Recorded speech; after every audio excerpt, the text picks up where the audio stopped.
السلام علیکم۔ جانے دینا شاید ایک کہانی کا سبق ہے جو بچے اور والدین دونوں کو قیمتی سبق سکھا سکتا ہے۔ بچے بہت متاثر کن اور احساس ہوتے ہیں، اور ایسے وقت بھی آتے ہیں جب آپ بطور والدین یہ قبول نہیں کرنا چاہیں گے کہ ایک لکیر کھینچنے کی ضرورت ہے، کیونکہ بچوں کو خود مختار بننے کی ضرورت ہے۔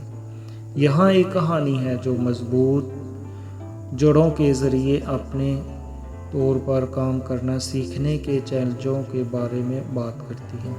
ایک دفعہ دو پڑوسی رہتے تھے جو اپنے اپنے باغات میں ایک ہی پودے اگاتے تھے۔ ایک پڑوسی پریشان تھا اور اس نے اپنے پودوں کی بہت زیادہ دیکھ بھال کی۔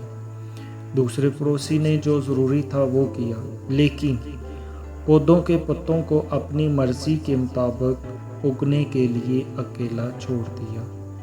ایک شام ایک بہت بڑا طوفان آیا۔ اس کے ساتھ موسلا دھار بارش ہوئی۔ طوفان نے کئی پودوں کو تباہ کر دیا۔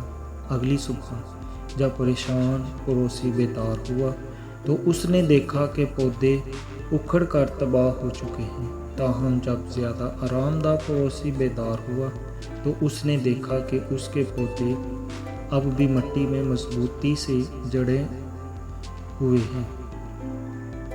طوفان کا سامنا کرنے کے بعد آرام دہ پڑوسی کے پودے نے خود ہی کام کرنا سیکھ لیا تھا، لہٰذا اس نے اپنا تھوڑا سا کام کیا، گہری جڑیں اگائیں اور مٹی میں اپنے لیے جگہ بنا لی۔ اس طرح یہ طوفان بھی ثابت قدم رہا، تاہم مضطرب پڑوسی پودے کے لیے سب کچھ کرتا رہا۔